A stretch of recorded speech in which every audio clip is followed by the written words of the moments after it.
बारे में आज जो तोशाखाना 2 कोर्ट में लगा हुआ है उसके अंदर बड़ी तेज़ रफ्तारी से वो चल रहा है। हालांकि कोई 2-3 हफ्ते पहले ये केस बिल्कुल ख़त्म हो गया था, क्योंकि जो एक गवाह था वो गवाह ही झूठा साबित हुआ।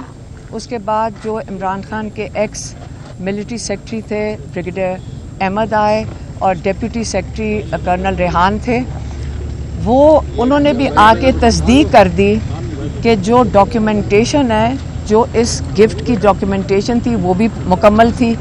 तो उसी वक्त ये केस ख़त्म हो गया था, लेकिन उसके बावजूद ये केस इस वक्त तेज़ी से चलाया जा रहा है, क्योंकि ये कोई इसके ऊपर हालांकि जज साहब को ये ख़त्म कर देना चाहिए था। सारों को पता है, लॉयर्स ने सब ने कहा है कि ये केस ख़त्म हो जाना चाहिए था।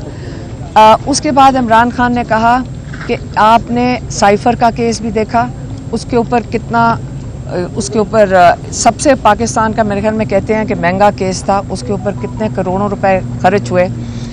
और वो ये केस आपको पता है जब हाई कोर्ट में गया और उसकी जो तफसीलात हाई कोर्ट में आई हैं, तो वो भी केस इतना कमज़ोर था कि अव्वल तो उसको ट्रायल कोर्ट में भी नहीं चलना चाहिए था। तीसरा केस जो था वो अल-कादिर का है, और अल-कादिर का केस इमरान खान कहते हैं ये यूनिवर्सिटी, चैरिटी की यूनिवर्सिटी, सीरत नबी पढ़ाने के लिए अल-कादिर यूनिवर्सिटी बनाई गई, और ये बनाई गई थी जब तक ये जो फंड्स आए हैं सुप्रीम कोर्ट में उससे 1 साल पहले। उसके बाद ये लेटर आया NCA का कैबिनेट के अंदर। तो ये आपने उसको कैसे कनेक्ट कर दिया इस चीज़ से? आप एक चैरिटी की यूनिवर्सिटी को आपने कंट्रोवर्शियल बनाकर उसके ऊपर केस बनाया और आपने उसके अंदर उसको मशकूक बनाया, लेकिन वो केस भी ख़त्म हो गया था ट्रायल कोर्ट में। और इसीलिए जब ये हाई कोर्ट में हम पिछले जनवरी से जा रहे हैं और इतनी दफ़ा तारीख लेने की कोशिश की है, लेकिन अब 10वां महीना आ गया है, और अब जाकर जो जस्टिस डोगर हैं उन्होंने 16 तारीख इसकी तारीख दी है हियरिंग की।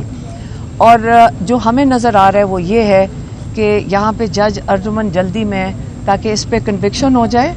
जब इस पे कन्विक्शन हो जाएगी तो इसके फिर वो 16 तारीख को उसके ऊपर बेल दे देंगे अल-कादिर के ऊपर। इमरान खान कहते हैं यही है आसिम लॉ, जिसके तहत ये आपका आजकल का निज़ाम चल रहा है। उन्होंने कहा कि तोशाखाना के अंदर 12 साल से इसी जज अर्जुमन के पास 3 केसेस हैं। एक वो प्रोहिबिटेड चीज़ों का जो आप पाकिस्तान के तोशाखाना के रिकॉर्ड से निकाल नहीं सकते, वो हैं गाड़ियाँ। नवाज शरीफ ने 6 लाख की एक बुलेट प्रूफ मर्सिडीज़ निकलवाई, वो केस इनके पास है। जरदारी साहब ने 3 गाड़ियाँ तोशाखाना से निकलवाई, वो प्रोहिबिटेड हैं, वो भी केस इनके पास है। और माशाल्लाह मरीम नवाज़ ने उसको डिक्लेयर ही नहीं किया था जो उन्होंने गाड़ी ली थी, और ये रिकॉर्ड पे और सारों को पता है। वो केसेस ये सुन नहीं रहे। और जो अल-कादिर है उसके अंदर जुल्फी बुखारी, क्योंकि वो झूठे गवाह नहीं देना चाहते, उनकी प्रॉपर्टी नीलाम की जा रही है पाकिस्तान के अंदर। यही इमरान खान ने कहा है कि यही है आसिम लॉ। अगर आप आसिम लॉ के साथ चलोगे तो आपकी डाके और चोरी सब माफ़ हो जाएंगे।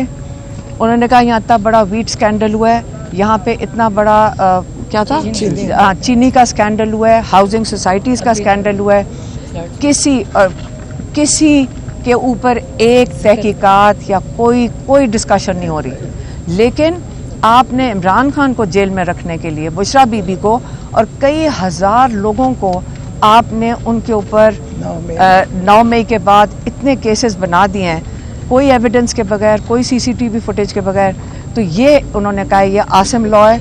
इसलिए उन्होंने पाकिस्तानियों को मैसेज दिया है कि देखें, ये अगर आप देखें पाकिस्तान में जो बची हुई थी अखलाकियात और रूल ऑफ लॉ, जो इंसाफ का निज़ाम है, वो बिल्कुल ख़त्म हो चुका है। अगर आज आप अपने हक़ के लिए और अपने ये रूल ऑफ लॉ के लिए अगर आप नहीं खड़े होंगे तो ये याद रखें, ये पाकिस्तान की आगे जो रास्ता बड़ा मुश्किल है। यहाँ तरक्की का रास्ता नहीं है, यहाँ पे बहुत बुरे हालात आएंगे इकोनॉमिकली, پہلے 30 لاکھ لوگ ملک چھوڑ کے جا چکے ہیں پچھلے 2-3 سالوں میں.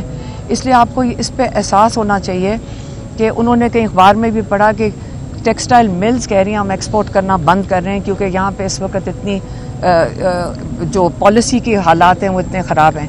تو اس لیے عمران نے کہا کہ یہ جو پاورٹی جو غربت ہے یہ غربت کی لکیر سے اور لوگ نیچے دھکیلے جائیں گے.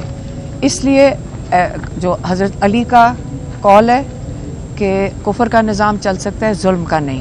اس لیے آپ اپنے حق کے لیے یہ پاکستانیوں کو انہوں نے کہا ہے کہ آپ کو اپنے حق کے لیے کھڑے ہونا پڑے گا.